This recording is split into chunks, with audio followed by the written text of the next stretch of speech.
अस्सलाम वालेकुम all of you. आज हम मौलियात की डेमो क्लास लेने जा रहे हैं। आपको आवाज़ और स्क्रीन क्लियर हो तो एक एसएमएस में यस लिख दीजिए। Then I will start my class.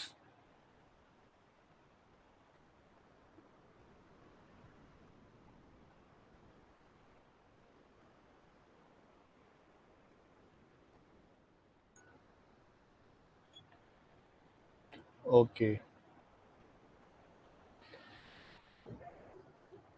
मौलियात AIPGT के ताल्लुक से उतना ही इम्पोर्टेंट है जितना कि और यूनानी के सब्जेक्ट्स जैसे उमूर तबैया, अदविया और जो गायनी। इसी तरह से मौलियात भी एक अपना ख़ास मकाम पीजी के अंदर रखते हैं। इसमें से डायरेक्टली भी बहुत क्वेश्चन आते हैं और इनडायरेक्टली भी बहुत ज़्यादा क्वेश्चन आते हैं। कभी हमें लगता है कि मौलियात में से क्वेश्चन नहीं आए, लेकिन फिर भी अगर हम पेपर का ओवरऑल उसको हम देखें, समराइज करें, तो कुछ क्वेश्चन हमें मौलियात से 6 से 7 क्वेश्चन हर साल पीजी के ताल्लुक से मौलियात के अंदर मिल जाते हैं। कुछ इतने बेसिक होते हैं कि शुरू की ही लाइनों से क्वेश्चन आ जाते हैं। जैसे अगर हम शुरुआत करते हैं कि असबाब व अलामात से, तो यहीं से एक क्वेश्चन बन जाता है कि असबाब व अलामात किसकी किताब है। तो उसमें कन्फ्यूज़न होता है कि नजीबुद्दीन समरकंदी की है कि इब्ने नफीस की है या इब्ने सीना की है, क्योंकि इसकी बाद में कुछ शरह लिखी गई, कुछ इसके समराइज किए गए और कुछ इसकी उर्दू तलतीफ़ है और कुछ अरबी। इस वजह से कन्फ्यूज़न हो जाता है और शुरू में जब हम पढ़ते हैं तो हमें लगता है ये बहुत आसान सी चीज़ होगी, असबाब व अलामात हम पढ़ के आगे निकल गए और हमने ये नहीं पता किया कि इसकी शरह कितनी है और इसमें क्या बताया गया है या ये कौन सी ईस्वी में पब्लिश हुई थी। तो एक छोटी सी चीज़ को भी अगर हम इग्नोर कर देते हैं, वही एक छोटा सा क्वेश्चन 4 नंबर का क्वेश्चन हमारा बन जाता है और अमूमन गलत हो जाया करता है आसान समझ के हम छोड़ देने से। लिहाजा ये सब चीज़ों का हम ध्यान रखेंगे आगे जो भी क्लासेस होंगी। और फिलहाल अगर ये एक डेमो लेक्चर है, इसमें हम बताएंगे हम किस तरह से मौलियात को लेके आगे चलेंगे और आपको बताते चलेंगे ताकि ये आप आसानी से इसको पढ़ सकें और समझने में आपको आसानी हो और कोई भी सवालात इससे अगर पूछा जाता है किसी भी तरह से तो उसको हम कर सकें। अमराज रास और आसाब ऐसा टॉपिक है जिसमें दिमाग, दिमाग की साख्त, दिमाग में होने वाली बीमारियाँ, उसके आज़ा में होने वाली बीमारियों से ताल्लुक़, नसों में होने वाली बीमारियों से ताल्लुक़ हम ज़िक्र करते हैं। तो सबसे पहले किताब का ज़िक्र कर लेते हैं हम। जो किताब शुरू होती है हमारी असबाब व अलामात, तो इसके जो मेन राइटर हैं असबाब व अलामात के, वो हैं नजीबुद्दीन समरकंदी और ये 1222 ईस्वी में ये बुक लिखी गई थी। मेनली ये जो बुक लिखी गई थी उसमें हमने क्या है कि जो बीमारियां हैं उसके कॉज, उसके सिम्टम्स और ट्रीटमेंट का जिक्र ज़्यादा किया गया है। एक एक तरह से ये एक क्लिनिकल बुक है असबाब व अलामात, और उसी की शरह हम जो पढ़ते हैं कबीरुद्दीन वाली शरह असबाब, ये उसी की एक उर्दू कॉपी है। तो मेन बुक जो है वो हमारी असबाब व अलामात है और इसके जो राइटर हैं वो है नजीबुद्दीन समरकंदी। तो ये बिल्कुल ये क्लियर होना चाहिए कि असबाब व अलामात जो मेन राइटर हैं वो इब्ने नफीस नहीं है, अल्लामा कमीरुद्दीन नहीं है, बल्कि नजीबुद्दीन समरकंदी है। अगर इतना याद रहता है तो एक क्वेश्चन आता है तो आपका एक क्वेश्चन यहीं से बन जाता है। और ऐसा नहीं है कि सवाल पूछा ना गया हो, बहुत दफ़ा पिछले 20 साल के पेपर में देखेंगे तो 4 से 5 बार ये क्वेश्चन पुटअप किया गया है। अब ये जो बुक है अरेबिक में लिखी हुई है, इसकी जो शरह बनाई गई जिसको थोड़ा सा आसान करके समराइज किया गया वो किया अल्लामा नफीस ने। इनका नाम है अल्लामा नफीस और इनको हम बुरहानुद्दीन नफीस के नाम से भी जानते हैं। तो क्वेश्चन में अल्लामा नफीस भी दे सकते हैं और बुरहानुद्दीन नफीस भी दे सकते हैं। और जो इब्ने नफीस हैं जिन्होंने ब्लड सर्कुलेशन का डिस्कवर किया था वो अलग हैं। तो हमें ये अल्लामा नफीस के साथ हमेशा याद रखना है कि बुरहानुद्दीन नफीस नाम आएगा, यानी कि एक तरह से इनका मुतरादिफ नाम हो गया अल्लामा नफीस का बुरहानुद्दीन नफीस। तो कभी भी क्वेश्चन आता है कि असबाब अलामात की शरह किसने लिखी, शरह वर्ड यूज होगा, शरह है ना। और अगर ये वर्ड यूज होता है कि मौलिफ कौन है, या डायरेक्टली क्वेश्चन होता है कि असबाब अलामात किसने लिखी, तो नजीबुद्दीन समरकंदी ने लिखी। लेकिन जब बात आती है कि शरह की या उसकी समरी की किसने लिखी, तो ऑप्शन आ सकता है आपको अल्लामा नफीस ना देके बुरहानुद्दीन नफीस दे दें। तो हमें बिल्कुल शुरुआती तौर पे ये मालूम होना चाहिए कि अल्लामा नफीस और बुरहानुद्दीन नफीस एक ही तबीब है, इनके दो नाम हैं और इन्होंने ही असबाब व अलामात की समरी लिखी है या तशरीह करी है। ठीक है, तो ये दो लाइनें बहुत इंपॉर्टेंट हो गई। अगर अभी आपके समझ में आ गई तो फिर आपको इसको दोबारा रिवाइज करने की जरूरत नहीं पड़ेगी, बिल्कुल क्लियर शुरुआत से ही अगर हम लेके चलेंगे तो हमें आसानी रहेगी एक बार नोट्स बनाने में या रीडिंग करने में बहुत ज्यादा। अब इस बुक की खास बात यह है कि एनाटॉमी जो है इसमें आज़ा के साथ बयान नहीं की गई है, एनाटॉमी का इसमें जिक्र नहीं किया गया है। बेसिकली ये एक मेडिसिन की बुक है, एनाटॉमी की बुक नहीं है। और इसमें मर्ज के इलाज का बारे में जिक्र किया गया है, उसके जो सिम्टम मिलते हैं और किस वजह से वो बीमारियां हो सकती हैं। तो ये तमाम लबोलुआब है आपके नजीबुद्दीन समरकंदी की बुक असबाब अलामात का। ठीक है, इसमें कबीरुद्दीन का कोई नाम नहीं है, किसी का कोई नाम नहीं है, सिर्फ असबाब अलामात में जब भी जिक्र आएगा बुक का, ये क्वेश्चन आएगा तो आपको अल्लामा नफीस और नजीबुद्दीन समरकंदी के दो नाम याद रखने हैं, तीसरा किसी नाम के याद रखने की जरूरत नहीं है। उसके बाद जब तीसरी कोई जिक्र होती है तो किताब का नाम चेंज हो जाएगा, इस नाम से नहीं आएगी, असबाब अलामात के नाम से। तो ये एक थोड़ा सा खाका हो गया बुक के लिहाज से, जो हम शरह असबाब पढ़ते हैं उसकी जो उर्दू समरी है उसके लिहाज से। इतना क्लियर होने के बाद अब हम आ जाते हैं इसकी, अगर आप शरह असबाब के हिसाब से सोच के चलेंगे बिल्कुल डीप में, तो वो एक बीओएमएस के लेवल की पढ़ाई होती है जिसमें हमें नोट्स लिखने होते हैं, क्वेश्चन आना होता है। लेकिन जो पीजी की प्रिपरेशन होती है उसमें बहुत सी चीजें ऐसी होती हैं जो हमें छोड़नी पड़ती हैं। छोड़ना इन द सेंस क्या होता है कि इस तरह से नहीं कि आपने अगर 10 पेज का टॉपिक है 10 पेज छोड़ दिए और आगे बढ़ गए। छोड़ना ये होता है कि आपने उसको रीडिंग करी सरसरी निगाह से और आपको लगा कि ये तो मुझे जहन नशीन है, ये इसको मुझे लिखने की जरूरत ही नहीं है, तो वो सारी चीजें नहीं लिखी जाएंगी। अगर एक डिजीज आप बीओएमएस के हिसाब से लिखते हैं तो आप एक डिजीज में 3 से 4 पेज भर सकते हैं, ए कॉपी लेके बी कॉपी लेके, क्योंकि उसमें आपको नंबर गेन करने होते हैं। लेकिन वही 3 पेज आपके सिर्फ 3 लाइन के अंदर आ जाते हैं जब हम पीजी की तैयारी करते हैं, क्योंकि हम बहुत सी चीजें इसमें छोड़ के चलते हैं। तो जो लोग फ्रेशर हैं वो बिल्कुल दिमाग से निकाल दें कि हमें बहुत बड़े बड़े नोट्स बनाने हैं। इसमें नोट्स जो बनते हैं कंसाइज बनते हैं, बहुत सी चीजें छोड़ी जाती हैं जो हमारे दिमाग के अंदर मौजूद रहती हैं, वो हम रिकॉल कर सकते हैं। सब कुछ लिखना नहीं होता है। किताब पूरी पढ़ी जाएगी बेशक, एक कहानी की तरह से पढ़ी जाएगी, एक स्टोरी की तरह से पढ़ी जाएगी, जिसकी कुछ चीजें हमें याद रह जाएंगी और कुछ चीजें जो हमें याद नहीं रह सकती उसको हम नोट डाउन कर लेते हैं और वो फिर हम आगे उस तरह से बढ़ते चले जाते हैं। तो हमारी तैयारी आसान होती है, नोट्स शॉर्ट होते चले जाते हैं और रिवीजन करने में हमें दिनों और महीनों नहीं लगते, घंटों में रिवीजन हमारा एक एक सब्जेक्ट का हो जाया करता है। तो ये सब चीजें बताना जरूरी है क्योंकि शुरुआती तौर में ये सब चीजें आपको मालूम होना चाहिए कि नोट्स किस तरह से बनाए जाते हैं। इसके नोट्स कंसाइज किए जाते हैं, एक दो बार रीडिंग करके बहुत सी चीजें छोड़ दी जाती हैं, बहुत सी चीजें लिखी जाती हैं। अब टॉपिक पे आ जाते हैं। टॉपिक तो हम आपको जब क्लास शुरू होगी तो इसको पढ़ाएंगे, लेकिन फिर भी इसके बारे में बता देते हैं एक क्लास के तरीके से कि क्या हमारा रूटीन रहेगा।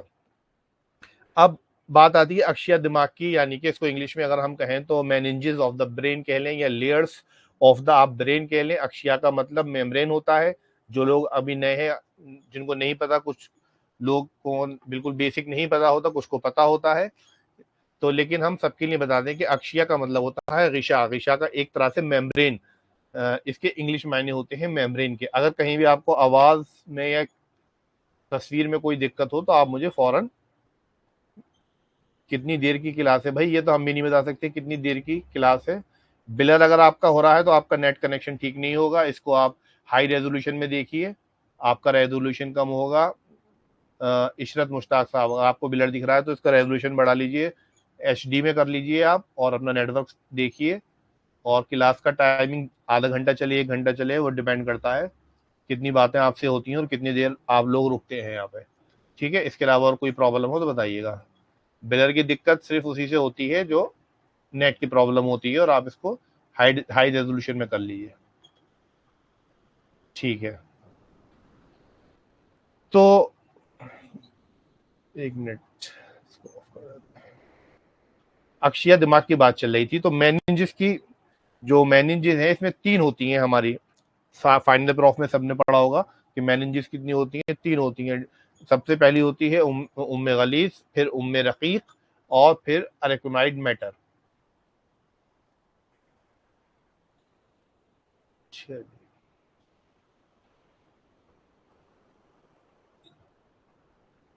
देखिए इंपॉर्टेंट कोई बात हो तभी मैसेज करिए, बीच में इंटरप्ट होती है ना क्लास, इसीलिए मैं फिर वो भी नहीं लेता हूँ, वॉइस कॉल भी इसी वजह से हम नहीं लेते हैं। तो सबसे पहली लेयर की बात कर लेते हैं, ड्यूरा मैटर। ड्यूरा मैटर से ही आप समझ लीजिए कि ड्यूरा से मतलब होता है ड्यूरेबिलिटी। ड्यूरेबिलिटी किसी चीज में जब होती है जब कोई चीज सख्त होती है, जो चीज ज्यादा चलने वाली होती है, उसको हम ड्यूरेबल कहते हैं। तो जब ड्यूरा मैटर की बात आएगी, ड्यूरा से यानी कि कोई सी मजबूत चीज की बात चल रही है। जब मजबूत चीज कब होगी, जब वो चीज इस गलीज होगी, यानी कि उसकी कंसिस्टेंसी थोड़ी सी रकीक से ज्यादा होगी, यानी कि लिक्विड से ज्यादा वो या तो विस्कस मटेरियल होगा या सॉलिड मटेरियल होगा। तो ड्यूरा मैटर इसलिए हम कहते हैं और इसका नाम उम्मे गलीज है। अब कभी भी कंफ्यूजन हो कि आपको कि ड्यूरा मैटर उम्मे गलीज को कहते हैं या उम्मे रकीक को कहते हैं, तो आप इससे अंदाजा लगा सकते हैं कि ड्यूरेबिलिटी से मतलब कोई चीज सख्ती की तरफ जा रही है, कोई चीज ड्यूरेबिलिटी की तरफ जा रही है, तो वो उम्मे गलीज होगी। तो इसमें कंफ्यूजन आपका बिल्कुल दूर हो जाएगा। उम्मे गलीज के फिर और सिनोनियम्स आएंगे, वो हम आगे बताएंगे। तो पहले ये क्लियर कर लेते हैं कि ड्यूरा मैटर एक्चुअल में है क्या। ड्यूरा मैटर है जो लेयर है, मोटी लेयर है, दबीज लेयर है, उसको हम उम्मे गलीज कहते हैं। सेकंड लेयर अक्षय दिमाग की आती है, पाया मैटर या पिया मैटर कहते हैं इसको, ये उम्मे रकीक होती है।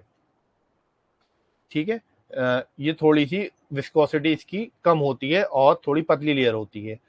इन दोनों के बीच में एक लेयर होती है, इसको हम अरेकोनाइड मैटर कहते हैं, रिशाय अनकबूती। ठीक है, रिशाय अनकबूती, और इसको डिस्कवर किया था इरोफिलस ने। इसका क्वेश्चन कई बार पुटअप होता है कि रिशाय अनकबूती को डिस्कवर किसने किया था या इसका मुहक्किक कौन था। तो इसके मुहक्किक इरोफिलस थे। हीरोफिलस नाम से भी आता है इनका और इरोफिलस नाम से भी आता है। तो इसको इन्होंने डिस्कवर किया था, जो ईसा अलैहिस्सलाम से 400 साल कब्ल गुजरे हैं, यानी कि ईसा अलैहिस्सलाम से 400 साल पहले के जो तबीब गुजरे हैं, जिनका नाम हीरोफिलस था। हीरोफिलस अलग है और ईरोफिलस अलग है। ये अलिफ से आएगा, वो हा से आएगा, तो कंफ्यूज नहीं होना, ईरोफिलस याद रखना है। अलिफ से ईरोफिलस और अलिफ से अनकबूती, और अनकबूती को ही डिस्कवर किया था ईरोफिलस ने। रिशाय अनकबूती के ऊपर नीचे कुछ फिजाएं होती हैं, जिनको नफीस ने बतूने काजिबा कहा है। अब ये जो लेयर है अरेकोनाइड मैटर लेयर है, एक अनकबूती है। अनकबूती का मतलब होता है मकड़ी का जाल। तो मकड़ी की जाल, इसके ऊपर जब ये एक तरह से मैशवर्क बनाता है, तो ऊपर कुछ कैविटीज बन जाती हैं, नीचे कुछ कैविटीज बन जाती हैं, और उसके अंदर एक लिक्विड टाइप की कोई चीज भरी होती है, उसके अंदर आ जाती है। तो इन कैविटीज को फिजाओं का नाम दिया गया है, और ये नाम किसने दिया, ये नाम दिया है इब्ने नफीस ने। ठीक है, जिन्होंने इस किताब की शरह लिखी है उन्हीं का जिक्र चल रहा है कि नफीस ने। ये भी क्वेश्चन आता है, इंपॉर्टेंट होता है कि बतूने काजिबा जो होती हैं, काजिबा कहते हैं फॉल्स, बतून कहते हैं कैविटी को, मान लीजिए आप। ठीक है, तो फॉल्स कैविटी ये डेवलप कर लेती है, एज अ होल नहीं होती। फॉल्स इसलिए कहते हैं इसको क्योंकि ये एक मैशवर्क होता है, कभी इधर से उधर भी हो जाया करता है, इसका कोई परमानेंट ठिकाना नहीं होता कि एक जगह एक कैविटी बन गई तो वहीं रहेगी। वो लिक्विड के ऊपर डिपेंड करता है, लिक्विड फ्लो जिधर चला जाता है वो कैविटी उधर की तरफ बन जाती है। तो ऊपर और नीचे शाख दर शाख जब बढ़ जाते हैं तो एक कैविटी बना लेती है, जिसको बतून काजिबा कहते हैं, फॉल्स कैविटी कहता है। और ये किसने कहा है, ये नफीस ने कहा है। तो दो नाम आ चुके, एक इरोफिलस का नाम आ गया, एक दूसरा नाम आ गया नफीस का। तो पहले ही शुरू में हम ये दोनों नाम क्लियर कर लेते हैं कि इरोफिलस ने गिशाय अनकबूती डिस्कवर की थी। उन्होंने बताया था कि ड्यूरा मैटर और पायामीटर के बीच में एक लेयर पाई जाती है, जिसको अरेकोनाइड मैटर कहते हैं, गिशाय अनकबूती कहते हैं। ये एक तरह का मकड़ी का जाल सा फैला हुआ होता है, और इसके अंदर कैविटीज जो बन जाती हैं, उनको खलाओं का, ये झूठी खलाओं का नाम दिया है वो नफीस ने दिया है। तो ये as a whole in 3 membrane के बारे में जिक्र हुआ। अब इन मेम्ब्रेन्स के अपने कुछ और नाम भी होते हैं। अच्छा, ये जो रतूबत भर जाती है इसके अंदर, उसको गिलानी ने बताया था कि रतूबत भर जाती, कैविटी के बारे में तो बताया नफीस ने, और उस कैविटी के अंदर जो लिक्विड भरा हुआ है उसको बताया गिलानी ने। तो ये 3 नाम हो गए, एरोफिलस, नफीस और गिलानी। तो ये एक तरह से आप इसको स्टोरी टाइप में याद करेंगे तो ये आपको याद हो जाएगा। फिर सबसे पहले हम बात कर लेते हैं उम्मे गलीस की। उम्मे गलीस को उम्मे जाफिया भी कहते हैं, माँ तजस्सुस भी कहते हैं, और उम्मे सफीक भी कहते हैं। कितने नाम हो गए उम्मे गलीस के? 3 नाम और हैं, उम्मे जाफिया, माँ तजस्सुस और उम्मे सफीक। क्वेश्चन कभी पुट अप हो सकता है कि उम्मे सफीक कौन सी लेयर होती है, उम्मे गलीज होती है, उम्मे रकीक होती है, या गिशाय अनकबूती होती है। तो इसके आपको नाम बिल्कुल सही तरह से याद होना चाहिए। दूसरा तरीका ये है कि आप उम्मे रकीक के नाम याद कर लीजिए। उम्मे रकीक के नाम 3 हैं, उम्मे रकीक, गिशाय मशेमी और उम्मे दिमाग। क्योंकि उम्मे रकीक जो है पतली लेयर होती है और पूरे दिमाग की मशीमी यानी कि न्यूट्रिशन उसको पहुंचाती है ये लेयर। तो एक तरह से माँ का काम करती है उम्मे रकीक जो है, वो माँ का काम करती है। उम्मे दिमाग है यानी कि माँ है, उम्मे रकीक और गिशाय मशीमी। इसके अलावा जो लेयर बची वो उम्मे जाफिया हो जाएगी आपकी। इस तरीके से अगर आप याद करेंगे, एक लेयर याद कर लेंगे, दूसरी लेयर आपको याद हो जाएगी। शुरू में थोड़ा सा जो बिल्कुल फ्रेशर लोग हैं उनको थोड़ा सा कंफ्यूजन होगा, बाकी जो एक बार पेपर दे चुके हैं उनके लिए बहुत आसान है, कुछ नहीं करना। तो उम्मे गलीस के सिनोनियम आपको याद कर लेने हैं, उम्मे रकीक के इंपॉर्टेंट है इसलिए इसको नोट डाउन हमने यहाँ किया है। अब उम्मे रकीक और उम्मे गलीस दोनों को जब मिला दिया जाएगा, एक साथ बोला जाएगा या बात की जाएगी, तो उम्मे रकीक और उम्मे गलीस को हम क्या कहेंगे? अमीन। उन दोनों को क्या कहते हैं? अमीन कहते हैं, उम्मे रकीक को और उम्मे गलीस को, है ना, लिक्विड वाली। गिशाय अनकबूती को हम मिलाएंगे उम्मे रकीक से, और उन दोनों को मिलाकर वो बनती है लेप्टोमेनिंजिस। ठीक है, इसमें उम्मे जाफिया इंक्लूड नहीं होगा।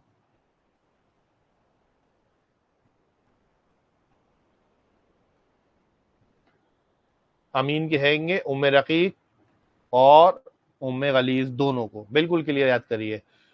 गिशाय अनकबूती और उम्मे रकीक, यहाँ उम्मे जाफिया का कोई काम नहीं है। ज्यादातर जो काम में आ रही है लेयर वो आ रही है उम्मे रकीक, क्योंकि वो उम्मे दिमाग है, माँ है, तो माँ ज्यादातर आपको मालूम है काम आती है। तो इसी तरीके से उम्मे रकीक का ज्यादा रोल है। गलीस के साथ मिल जाएगी तो अमीन कहलाएगी, गिशाय अनकबूती के साथ मिल जाएगी तो लेप्टोमेनिंजिस कहलाएगी। इस तरह से याद करिए कि एक माँ कभी पहले एक बेटे के साथ चली गई तो अमीन कहलाने लगी, और दूसरे बेटे के साथ चली गई तो वो लेप्टोमेनिंजिस में तब्दील हो गई। तो ये माँ है बेचारी जो इधर से उधर अपना प्यार बांट रही है सब लेयरों के साथ, है ना। तो और उम्मे गलीज अपने चारों भाइयों को लेके ऊपर अलग बैठे हुए हैं, उम्मे जाफिया, माँ तजस्सुस और उम्मे सफीक के साथ, और उम्मे रकीक सबसे रिश्ता बनाते फिर रहे हैं नीचे। इसके बाद गिशाय अनकबूती और उम्मे रकीक के लेयर के बीच में जो कैविटी होती है उसमें सीएसएफ या सेरेब्रो स्पाइनल फ्लूइड भरा हुआ होता है। ये तो आपको मालूम है लेप्टोमेनिंजिस के अंदर होता है। तो ये लेयर्स के बारे में हो गया। 4 लाइनें थी, लेकिन 15 मिनट में आपको समझाएंगे ताकि बिल्कुल क्लियर आपके समझ में आ जाए। ये यहाँ तक क्लियर हो गया तो आप मुझे बताइए ये आपके समझ में आया, या इसमें कोई अभी कंफ्यूजन आप लोगों को लग रहा है, या बहुत कठिन लगा है, मुश्किल लग रहा है, नहीं हो रहा, तो मैं इसको दोबारा रिपीट करूंगा। जल्दी से बताइए कि समझ में आया नहीं आया। इससे आसान और तरीका तो कोई हो नहीं सकता।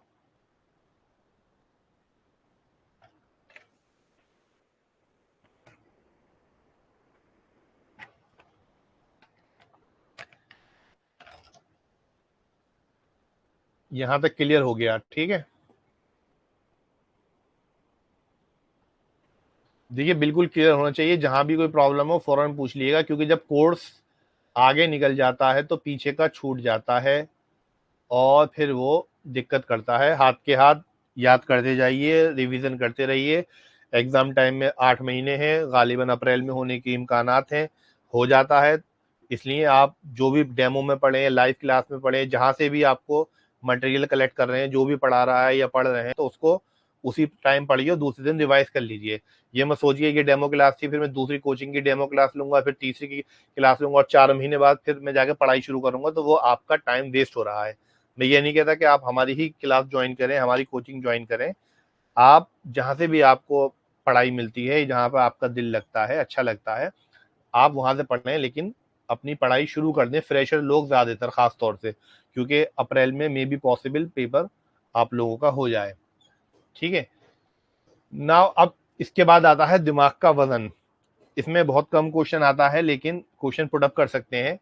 तो मेल्स के अंदर जो वेट होता है वो होता है 1.5 सेर। कितना होता है? 1.5 सेर। अब हमने यहाँ पे रट तो लिया कि मर्दों में जो वेट है दिमाग का वो 1.5 सेर है। अब ये क्वेश्चन आया था 2024 में कि जो जितने भी वेट थे, तोला, दांग, सेर, छटांग, इन सबको डिसेंडिंग ऑर्डर में लगाइए। तो अगर हम जब ये पढ़ रहे हैं 1.5 सेर, तो हमें यही की यही पता हो जाना चाहिए भाई 1 सेर में कितना वेट होता है। तो 1 सेर में कितना वेट होता है हमें यहाँ से याद हो जाएगा, तो आगे याद करने की जरूरत नहीं पड़ेगी।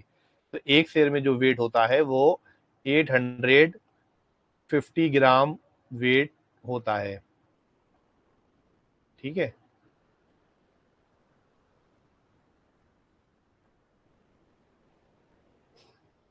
850 ग्राम तकरीबन अप्रोक्सीमेट 1 सेर में होता है। अब 1.5 सेर में अंदाजा लगा लीजिए आप, 1350 के करीब हो जाएगा ग्राम।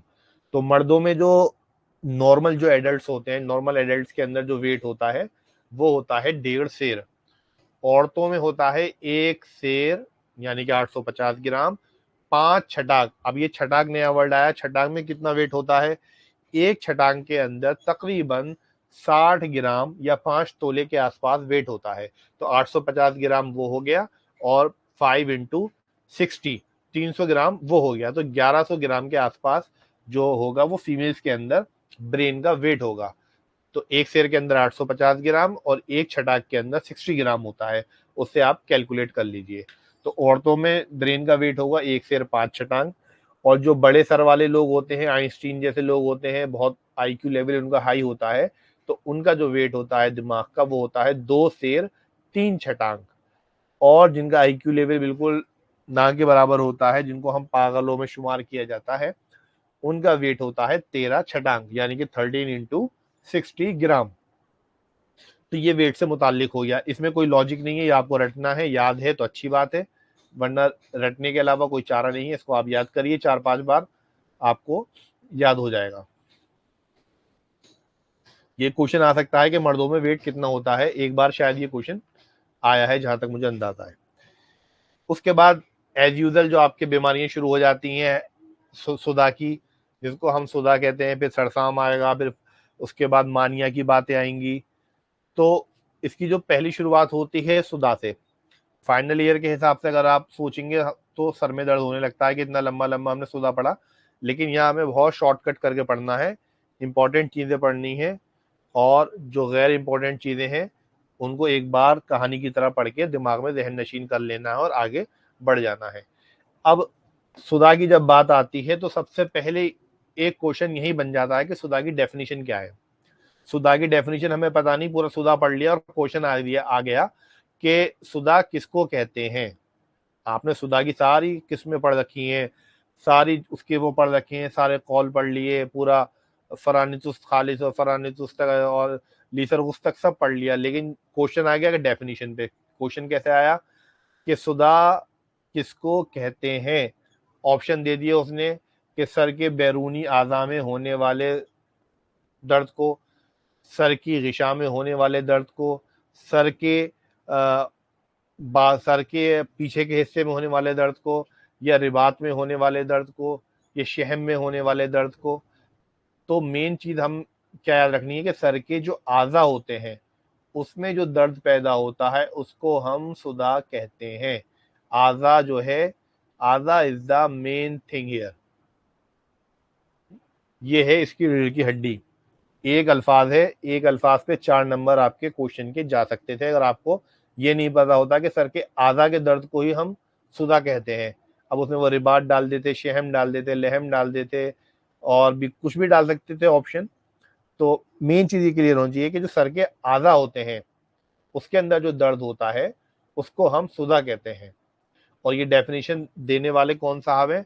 जो शुरू से ही हमारे साथ चल रहे हैं अल्लामा नजीमुद्दीन समरकंदी की किताब के साथ से, वो हैं नफीस साहब। तो ये डेफिनेशन भी किसने दी है? ये फाजिल यूनानी क्लासेस वालों ने नहीं बनाई डेफिनेशन, ये डेफिनेशन आई है नफीस साहब की तरफ से, जो तबीब गुजरे हैं उनकी तरफ से ये डेफिनेशन आई है कि सर के जो आज़ा होते हैं उसमें जो दर्द पैदा होता है उसको हम सुदा कहते हैं।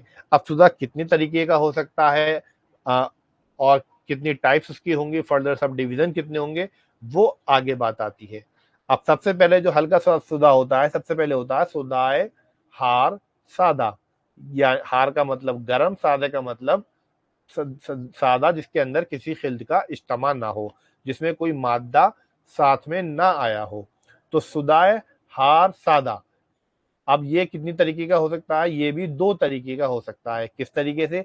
या तो जो सुदाए हार सादा है वो खारजी हो, खारजी मतलब एक्सटर्नल, एक्सटर्नल हीट की वजह से जो सर में दर्द हो रहा है, जैसे बाहर की धूप हो गई, या लोहे की फैक्ट्रियों में जहाँ सरिया बनती है वहाँ के काम करने वाले लोग हो गए, या लोहे की कोयले की खानों में काम करने वाले लोग हो गए, तो उनके जो इफेक्ट बाहर की तरफ से आ रहा है, जो हीट बाहर की तरफ से आ रही है, और बॉडी उनकी नॉर्मल है, लेकिन जो बाहर की तरफ से हीट आने के बाद एक्सपोजर में जब वो आए, उनके जो सर में दर्द हुआ, तो वो सुदाए हार सादा कहलाएगा, सुदाए हार सादा खारजी। और यही चीज दाखिली हो सकती है अगर कोई उन्होंने कोई ऐसी गर्म चीज इस्तेमाल कर ली, गर्म चाय बहुत ज्यादा पी ली, कोई गर्म मशरूब पी लिया, जिसकी वजह से उनको सर में दर्द हुआ, तो वो सुदाए सादा दाखिली कहलाएगा। ठीक है। अब सुदाए हार सादा खारजी में कुछ अलामात मिलती हैं, कुछ इसके इलाज होते हैं जो इंपॉर्टेंट होते हैं, उसको हम कहते हैं। सबसे पहली बात, क्योंकि बाहर के टेम्परेचर की वजह से जो सुदा हमारा हार हो रहा है उसको एक नाम और दिया गया है एहतराकी। एहतराकी का मतलब होता है जलना, यानी कि जब सुदा तभी पैदा होगा जब टेम्परेचर इतना ज्यादा हो जाए जो हमारी बॉडी के मुनासिब ना हो, और उसकी वजह से सर में दर्द होने लगे, तो उसको हम एहतराकी का नाम इन्होंने दिया है। धूप या आग वगैरह की वजह से होता है, मैंने आपको बताया। ठीक है। दर्द होता है चिंदिया के मकाम पर। अब चिंदिया किसको कहते हैं? चिंदिया कहते हैं जो हमारे सर के ऊपर का बिल्कुल बीच का हिस्सा होता है, फॉन्टेनेल होता है, या उसको हम तालू कहते हैं, उसको कहते हैं बिल्कुल सर के ऊपर सेंटर में। तो दर्द का होता है इसका चिंदिया के मकाम पर। इसमें एक खास अलामत मिलती है टिनाइटस, टिनाइटस मिलती है, यानी कि कानों में बजना। कान कैसे बजते हैं? कानों में ऐसी आवाजें आती हैं संगीत की जैसी, कुछ म्यूजिकल आवाजें आती हैं इसके अंदर, जो खारजी तौर पर एक्सटर्नल एटमॉस्फेयर के अंदर मौजूद नहीं होती, उसको हम टिनाइटस कहते हैं। और ये खास अलामत मिलती है सुदाए हार सादा खारजी में। ठीक है। ये क्वेश्चन भी इंपॉर्टेंट है। सुदाए हार सादा खारजी में अलामत कौन सी मिलती है? टिनाइटस मिलती है, कारूरा उतरजी मिलता है, और दवी मिलती है इसके अंदर, बताइए आपको उसमें हमने। और उम्मेरास या फौक चिंदिया या तालु कहा जाता है, जहां पे इसका दर्द हमें महसूस होता है, तनाव नहीं होता। तो मेन इसका लबोलुबाब क्या है कि इसकी जो मेन अलामत टिनाइटस है, वो कान बजना जो होती है वो इसमें मिलती है। तो ये हमें इंपॉर्टेंट है, ये याद रखने की जरूरत है। जालिनूस ने सर के पिछले हिस्से में तरी देने को मना किया है, इसमें गिजा दवाई ही काफी है। इसमें हम दवाई नहीं दिलाते बल्कि गिजा दवाई दिलाते हैं, गिजाएं इस्तेमाल कराते हैं, जो यानी कि जो ठंडी गिजाएं होती हैं, ठंडे शरबत होते हैं, वो हम इस्तेमाल कराते हैं, उससे ही ये ठीक हो जाया करता है। तो एक क्वेश्चन ये इंपॉर्टेंट है कि सर के पिछले हिस्से में सर तरी देने को किसने मना किया है? तो जालिनूस, ये क्वेश्चन बहुत बार आता है। इस सुदा के अंदर सर के पिछले हिस्से में तरी देने को जालिनूस ने मना किया है। और राजी ने इस दर्द का इलाज बहुत सहल बताया है, यानी कि राजी के मुताबिक इस दर्द में कुछ नहीं करना होता, सिर्फ आप ठंडी तदाबीर इख्तियार करिए, दर्द आसानी से गायब हो जाएगा। उसके बाद सुदाय बारिद सादा दाखिली, एक तो अभी हमने पढ़ा खारजी और अब पढ़ते हैं हम दाखिली, यानी कि हमने कोई गर्म दवा इस्तेमाल करी, ग़िज़ा इस्तेमाल करी, तो उससे जो दर्द होगा वो सुदाय हार सादा दाखिली कहलाएगा। और इसके अंदर एक अलामत पाई जाती है, इसे कलक कहते हैं, यहाँ थोड़ा मिसप्रिंट है, इसको कलक कहा जाता है। कलक कहते हैं कि नींद में कमी होती है, बेचैनी की नींद होती है, जो पेशेंट होता है वो करवटें बदलता रहता है, किसी करवट पे उसे सुकून नहीं मिलता, तो इस वजह से इसको कलक कहा जाता है। हवास मुकद्दर होते हैं, इलाज में भी इसको हम ठंडी शरबत पिलाएंगे, दवाई का इसमें इस्तेमाल नहीं होगा क्योंकि मादा इसमें शामिल नहीं है। माऊ शहीर से हम काम ले सकते हैं और माऊ शहीर की 10 खूबियाँ बुकरात ने बताई हैं। ये भी क्वेश्चन इंपॉर्टेंट है, काफ़ी किताबों में जालिनूस लिखा हुआ मिलेगा लेकिन वो गलत है। तो माऊ शहीर की 10 खूबियाँ किसने बताई हैं? माऊ शहीर की 10 खूबियाँ बुकरात ने बताई हैं। और कुर्से मुसल्लस का हम तिला लगाएंगे। कुर्से मुसल्लस एक तरह की गोली होती है जिसका तिला, तिला मतलब होता है किसी दवा को घिसकर किसी उज़ुए माऊफ पर लगाया जाता है, उसको हम तिला कहते हैं। कुर्से मुसल्लस में जो जुज़े ख़ास इसका वो होता है अफ्यून होता है। अफ्यून जो है एक मुनव्विम भी है, मुखद्दिर भी है, सुकून भी देता है। और जो कुर्से मुसल्लस का इस्तेमाल होता है वो खिलाई नहीं जाती बल्कि घिसकर लगाई जाती है। और ये क्वेश्चन एआईपीजीटी में बहुत बार पूछा गया है कि कुर्से मुसल्लस दाखिलन इस्तेमाल होती है, खारिजन इस्तेमाल होती है, या कुर्से मुसल्लस का जुज़े ख़ास क्या है, अफ्यून है। अभी मैं आपको एक क्वेश्चन आगे दिखाऊंगा, 2024 में भी शायद कुर्से मुसल्लस का कोई एक क्वेश्चन आया है। तो कुर्से मुसल्लस, एक तो आपको इसका जुज़े ख़ास याद रखना है, इसका जुज़े ख़ास बता दिए मैंने आपको, अफ्यून है। और दूसरा, इसको घिसकर, पानी में घिसकर या किसी अर्क में घिसकर उज़्वे माऊफ पर लगाया जाता है, तस्कीन के लिए, तबरीद के लिए लगाया जाता है ताकि इससे ठंडक मिले। तो इसमें 2 क्वेश्चन बनते हैं, एक तो माउस शहीर की 10 खूबियाँ किसने बताई? बुकरात ने बताई। और कुर्से मुसल्लस का इस्तेमाल किस तरह से किया जाता है? बहुत से लोग क्लास छोड़ के चले गए हैं, अगर आपको क्लास बोरिंग लग रही है तो मैं इसको यहाँ ख़त्म कर सकता हूँ। अगर ये लेंदी आपको लग रही है, थोड़ा-सा और रह गया है, आप लोग कहें तो मैं इसको कंटिन्यू करूँ, क्योंकि ये सुधा थोड़ा-सा चैप्टर ही बोरिंग है और लेकिन इम्पोर्टेंट है। कंटिन्यू करूँ इसको, मैं पढ़ाऊँ या फिर मैं इसका इख्तिताम करूँ? नींद आ रही है आप लोगों को? समझ में नहीं आ रहा तो बताइए।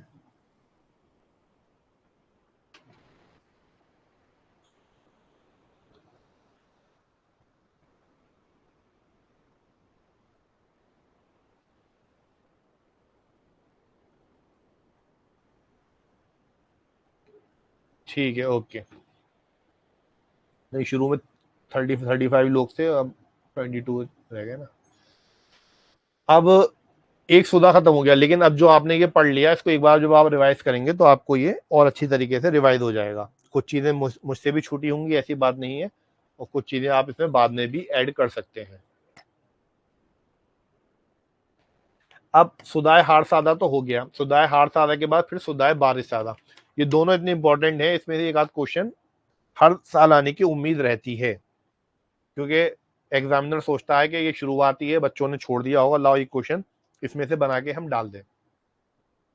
सुदाय बारिश सादा, सुदाय बारिश सादा इसकी भी 2 किस्में हैं।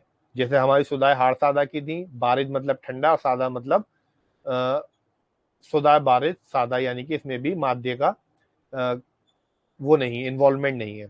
तो ये भी खारजी होगा, दाखिली होगा। ऊपर के जितने कॉज थे उसके सारे अपोजिट हो जाएंगे, वहां पे गर्म कॉजेस थे बाहर की तरफ से, यहाँ पे ठंडे कॉजेज आ जाएंगे, इंटरनल भी और एक्सटर्नली भी।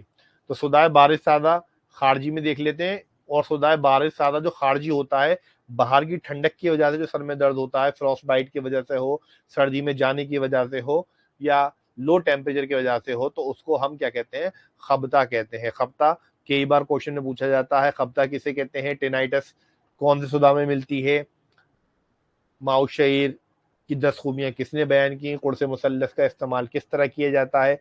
ये इंपॉर्टेंट क्वेश्चन है, बहुत आसान है और बहुत इंपॉर्टेंट क्वेश्चन है। इसके अंदर कोई लॉजिक नहीं है, बस आपको 2-3 बार याद करना है, याद हो जाएगा।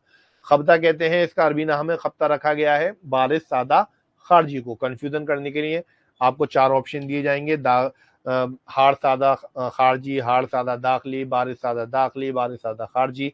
तो बिल्कुल क्लियर होना चाहिए कि खप्ता जो है खे से खप्ता और खे से खारजी, और खप्ता होगा किसके अंदर, सर्दी के अंदर होगा। तो खे से खारजी हो जाएगा, खे से खप्ता हो जाएगा, और हार में मिलता नहीं है, बारिद में ये मिलता है। तो आपको फौरन आप ऑप्शन समझ जाइएगा। इसका दर्द सर के पिछले हिस्से में होता है, ऑक्सीपिटल एरिया में इसका पेन महसूस होता है। हार का पेन कहाँ महसूस हो रहा था, हार का पेन हो रहा था चिंदिया के मकाम पे, यानी कि सेंटर ऑफ द स्कल, ऊपर की तरफ से जो हमारा उठा हुआ वर्टेक्स का हिस्सा है, यहाँ पर दर्द महसूस हो रहा था। लेकिन जो बारिद वाला दर्द है वो हमारे ऑक्सीपिटल एरिया में हो रहा है, पीछे की तरफ महसूस हो रहा है। लतीफ ग़िज़ा भपारा हमाम कराएंगे, इसके अंदर तकमीद कराएंगे। तकमीद का मतलब पुल्टिस होता है, और जाहिर सी बात है जब ठंडा मर्द है तो गर्म पुल्टिस इस्तेमाल कराए जाएंगे। अब इसका दूसरा आता है कि सुदाय बारिश सादा दाखिली, तो गर्म बारिश सादा दाखिली, कोई ठंडी चीज इन्होंने खा ली होगी तो उस वजह से होता है। इसमें कोई ऐसी इंपॉर्टेंट चीज है नहीं, इसमें सिर्फ हम गरम रोगन जैसे सोसन, चमेली, मर्जन जोश, मुश्क, अंबर वगैरह के जिमात करा देते हैं। अब देखिए इसमें लिखा हुआ था कि गरम रोगन जैसे सोसन, चमेली।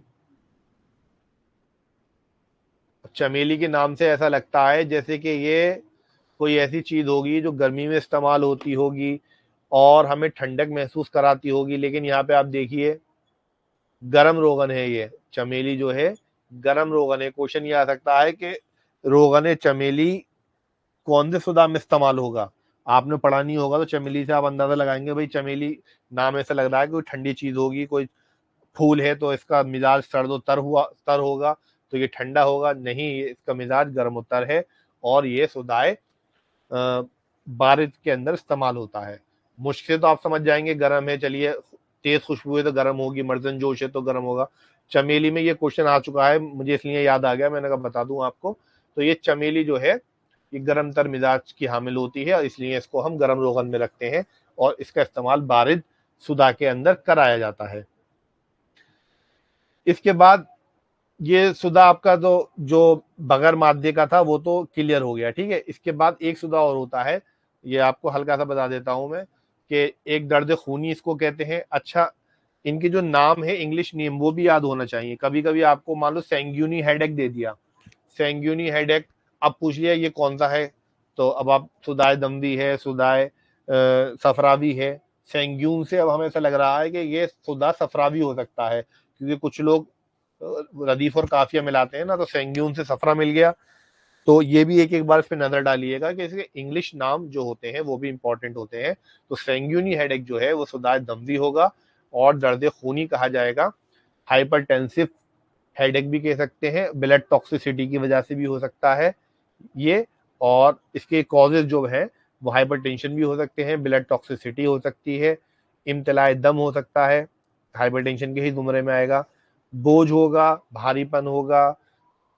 देखिए जहां भी ब्लड का सर्कुलेशन तेज होगा, जहां ब्लड का इन्वॉल्वमेंट होगा, कोई भी दमवी मर्ज होगा, तो वहां पे बोझ मिलना जरूरी है, क्योंकि ब्लड की विस्कोसिटी जो होती है वो सफरा से ज्यादा होती है, और जब भी ये हाई प्रेशर से फ्लो करेगा तो वहां पर बोझ मिलेगा, तनाव मिलेगा, तहब्बुज मिलेगा, यानी कि उसके अंदर आपको उभरा हुआपन मिलेगा उसके अंदर, और नब्ज अजीम मिलेगी, सरी मिलेगी, कारूरा गलीज मिलेगा इसके अंदर। और जितनी भी बीमारियां हैं ब्लड टॉक्सिसिटी की या हाइपरटेंशन की, उसमें हम टीफाल की फसद खोलते हैं। टीफाल कहते हैं सिफेलिक वेन को। कौन सी वेन होती है, सिफेलिक। सिफेलिक तो जितनी भी ब्लड की बीमारियां हैं या सर की हैं, इसको हम सरारू भी कहते हैं, यानी कि सर और गर्दन के जितने भी बीमारियां हैं उसके अंदर कीफाल की फसद खोली जाती है। अगर कभी कोई क्वेश्चन पुटअप होता है और आपको वेन को याद नहीं रहती, और आपको लगता है ये मर्ज जो है दिमाग या गर्दन से ताल्लुक रखता है और क्वेश्चन आपको करना जरूरी है, तो आप कीफाल उसके अंदर लगा दीजिए, इंशाल्लाह ताला क्वेश्चन आपका ठीक हो जाएगा। ठीक है। अब देखिए क्वेश्चन किस तरह से आते हैं पीजी के अंदर, और हमें अटेम्प्ट वो किस तरह से किए जाते हैं। मैं आपको अभी एक एग्जांपल दिखाता हूँ, एक मिनट।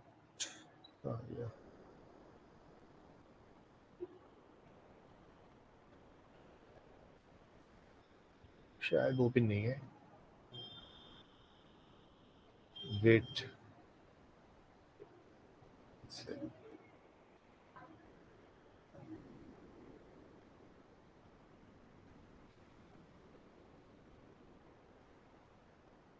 देखिए जैसे एक क्वेश्चन इसमें है, क्वेश्चन नंबर 83,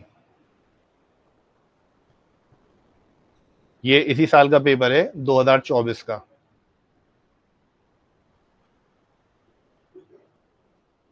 अब जो क्वेश्चन का पैटर्न इन्होंने कर दिया है उसके अंदर मल्टीपल चॉइस, रीजन असर्शन और इस तरह के क्वेश्चन बहुत ज्यादा आते हैं। ऑब्जेक्टिव तो आते ही आते हैं नो डाउट, लेकिन जो ज्यादातर टिपिकल होते हैं उसमें ही इंसान उलझ जाता है।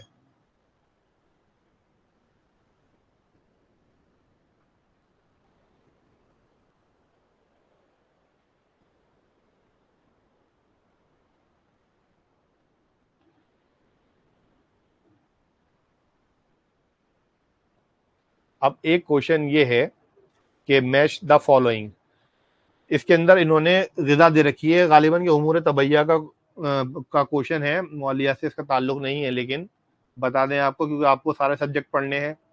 तो गिज़ाए मोतदिल तग़ज़िया रद्दीउल कैमूस, इसके आगे लिखा है सूखी मछली, फिर गिज़ाए मोतदिल रद्दीउल कैमूस बॉइल्ड एग।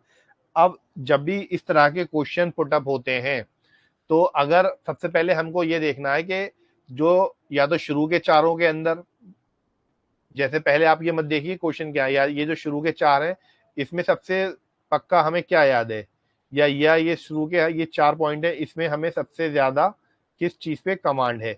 अब जैसे हमें मालूम होता है, ज्यादातर बुक में लिखा होता है बॉइल्ड एग।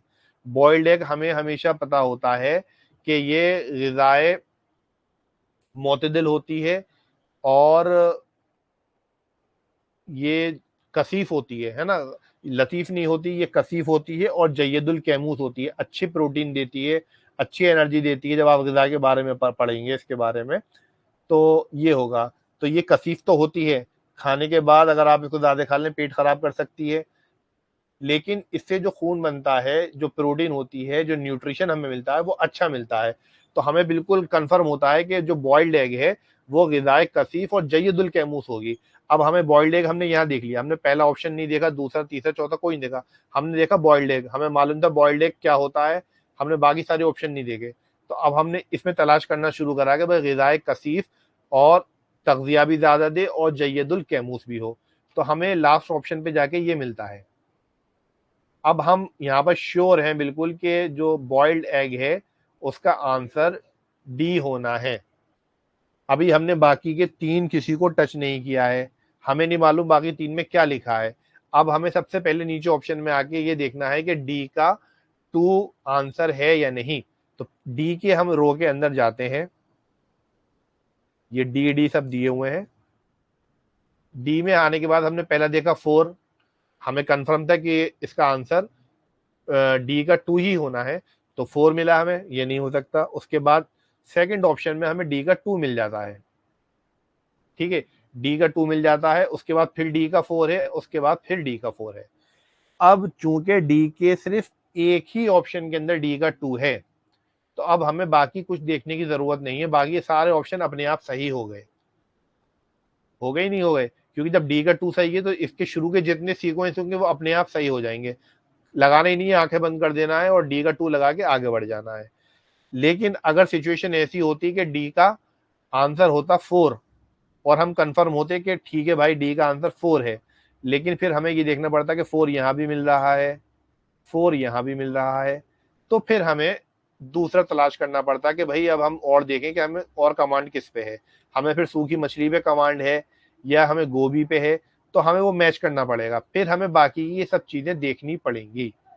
तो आप आई होप आपके समझ में आ रहा होगा, मैं अभी आपको एक वो बताया सरसरी मैंने इसको, इस हिसाब से तो ऑप्शन आपका ये मिल जाता है। लेकिन अगर डी के 2 दो जगह मिलते तो फिर आपको सी देखना पड़ता, फिर आपको बी देखना पड़ता, इस तरीके से आपको ये क्वेश्चन अटेम्प्ट करने पड़ते हैं। एक तो मैच द फॉलोइंग करने का तरीका ये हो गया, नहीं होगा तो ग्रुप पे और ठीक से समझा देंगे आपको। उसके बाद एक तो ये इस तरह से क्वेश्चन आते हैं मैच द फॉलोइंग, दूसरे आते हैं ये आते हैं रीजन और स्टेटमेंट 1 और स्टेटमेंट 2 के।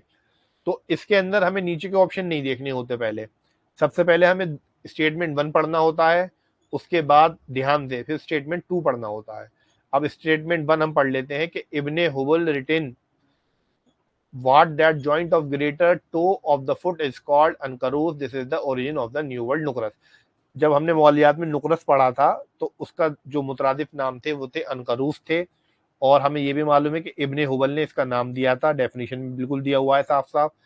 और वहीं से नुकरस अल्फाज अनकरूस यानी कि जो ग्रेटर टो ऑफ द हमारा फुट का होता है उसी को हम वहां से ये वर्ड निकला नुकरस। तो हम बिल्कुल श्योर हो गए 200% के पहला तो ये बिल्कुल सही है। अब हमने सेकंड पढ़ना शुरू किया।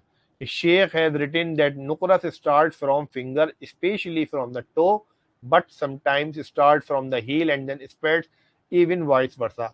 अब इसके बाद हमने इसकी जब वो पढ़ी थी मैंने आपको बताया था कहानी की तरह से हम एक डिजीज पढ़ते जाते हैं और इंपॉर्टेंट याद रखते हैं, तो ये कहानी ही थी। इब्ने हुबल की जब बात खत्म होती है मौलियात में उसके बाद इसकी डेफिनेशन आती है। शेख बताते हैं कि अंगूठे के अलावा ये एड़ी से भी तजावुज करके आगे की तरफ जा सकता है और अंगूठे से एड़ी की तरफ भी आ सकता है। बिल्कुल लिखा हुआ है शरह सबाब में, आप उठा के पढ़ लीजिएगा।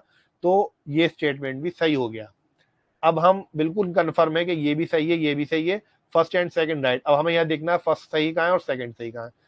Both statement 1 and second are correct, हमें शुरू में ही मिल गया, तो ये इसका पहला ऑप्शन सही हो गया। बाकी तीनों देखने की जरूरत ही नहीं है क्योंकि क्वेश्चन में क्या पूछा है वो हमें पता होना चाहिए।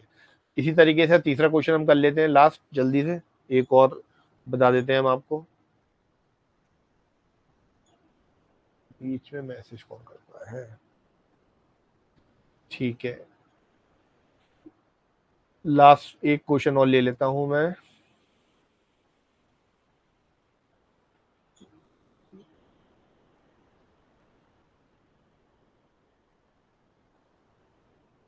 अब ये देखिए ये भी मैच द फॉलोइंग था। अब जैसे मैंने आपको शुरू में बताया था कि कोई भी एक चीज हमें पता होनी चाहिए, जैसे हमें आतशक के बारे में मालूम है लेकिन अब ये कुछ कंफर्म नहीं है, हमें ये मालूम है हमने जहीर अच्छा पढ़ रखा था, जहीर डिजीज हमने सही तरीके से पढ़ रखी थी, जहीर पेचिश। और हमें ये भी मालूम है पेचिश के अंदर अब कौन सी दवा इस्तेमाल होगी, तूत सिया है, तूत सिया तो इस्तेमाल होगा नहीं क्योंकि ये गले के अमराज के इस्तेमाल होता है, तूत इसके अंदर पड़ा हुआ है, शहतूत पड़ा हुआ है, तो ये तो हो नहीं सकता। एक ऑप्शन खत्म हो गया, हम जहीर से मैच कर रहे हैं सबसे नीचे से। सफूफ मोया, सफूफ मोया जो है मरोड़ के लिए इस्तेमाल होता है, मरोड़ फली इसमें होती है, दस्तों को ये रोकता है, मरोड़ को ये रोकता है और जहीर के अंदर मरोड़ पाई जाती है। तो इसको हम कंसीडर कर सकते हैं कि ये सही हो सकता है, लेकिन अभी इसको हम यहाँ नहीं छोड़ते, बाकी दो ऑप्शन और देखते हैं। जौहर सीन, जौहर सीन हमने जब पढ़ा था तो ये जौहर सीन इसके अंदर सीन पड़ा हुआ है यानी कि सम्मुलफार पड़ा हुआ है, सीन से मतलब सम्मुलफार, और सम्मुलफार की जितनी भी चीजें हैं वो या तो आतशक में इस्तेमाल होंगी या ऐसी डिजीज में होंगी जो सेक्सुअली ट्रांसमिटेड डिजीज होती हैं, वो और फर्दर ऑप्शन हो सकते हैं, लेकिन अभी हमें जहीर को कंसीडर करना है। तो हमने जहीर इसमें जौहर सीन भी इसका आंसर नहीं हो सकता। अब हम आ गए दवाउल कुरकुम, कुरकुम के अंदर जाफरान पड़ा होता है और जाफरान जो है वो एज अ एंटीऑक्सीडेंट काम करता है, यानी कि किसी उजू को हमें एंटीऑक्सीडेंट देना है, उसको ताकत देनी है। तो जहीर के अंदर तो हमें ताकत की फिलहाल जरूरत नहीं है, तो कुरकुम भी इसके अंदर नहीं होगा। अब हमें ये बिल्कुल श्योर हो गए कि सफूफ मोया विल बी मैच विद जहीर। तो अब डी का हमें मिल रहा है 2, अब डी को हम 2 से मिलाते हैं, देखिए ये शुरू में मिल गया डी से 2। अब डी से 2 इसके अलावा अगर कहीं और मौजूद है तो हमें बाकी के ऑप्शन अटेंड करने की जरूरत है। अगर डी के 2 के अलावा कहीं डी का 2, देखिए यहाँ डी का 2 नहीं मिल रहा, यहाँ डी का 2 नहीं मिल रहा, यहाँ डी का 2 नहीं मिल रहा, तो यानी कि ये ऑप्शन सही हो गया। बाकी आपको 3 बिल्कुल देखने की जरूरत नहीं है, आपका क्वेश्चन बिल्कुल ऑटोमेटिकली सही हो गया सिर्फ एक से। बाकी आपका टाइम भी बचा, आप वो भी नहीं हुए, अपने उस राह से भी नहीं भटकेंगे। तो इस तरीके से आपको मल्टीपल चॉइस क्वेश्चन अटेम्प्ट करने हैं, क्योंकि बहुत से जरूरी नहीं होता कि आपको सब चीजों का पता हो, आवश्यक का ही पता हो, वर्म में कभी पता हो, लेकिन इतना तो पॉसिबल होता है 90% के चारों में से एक पे तो कोई ना कोई कमांड आपको या तो यहाँ मिलेगी या कोई कमांड आपको यहाँ मिलेगी। तो हमेशा सिर्फ एक जिसपे आप बिल्कुल 100% श्योर हो उसको उठा लीजिए और उसका आप तलाश करिए, वो मिल जाता है, डी का 2 मिल गया। और ऑप्शन पेपर में इसी तरह से सेट होते हैं कि आपको आसानी हो, अगर आपने एक मिला लिया तो बाकी आपके खुद से मिल जाए। एग्जामिनर खुद नहीं चाहता कि आपको वो परेशान करे, क्योंकि टाइम 1 मिनट का होता है। 1 मिनट में आप चारों ऑप्शन मिलाने बैठेंगे तो 7 या 8 मिनट आपके चले जाएंगे। तो एग्जामिनर क्वेश्चन इसी तरह से सेटअप करता है कि आपने अगर एक क्वेश्चन मिला लिया कोई भी, तो आपके बाकी चारों इंशाल्लाह ताला सही हो जाते हैं। तो ये एक बताने का तरीका था। आगे जब क्लास चलेंगी तो हम और इंशाल्लाह ताला इसको बताएंगे। और फिलहाल के लिए आज की हम क्लास यहीं एंड करते हैं। ठीक है, फर्दर आपकी कल एक क्लास और होगी, उसके बाद आप देखिएगा। हाँ, क्लास भाई ओवर हो गई अब फिलहाल, और इसकी रिकॉर्डिंग मैं इंशाल्लाह ताला यूट्यूब पे डाल दूंगा। बाकी अल्लाह हाफिज, take care, best of luck for your upcoming exam.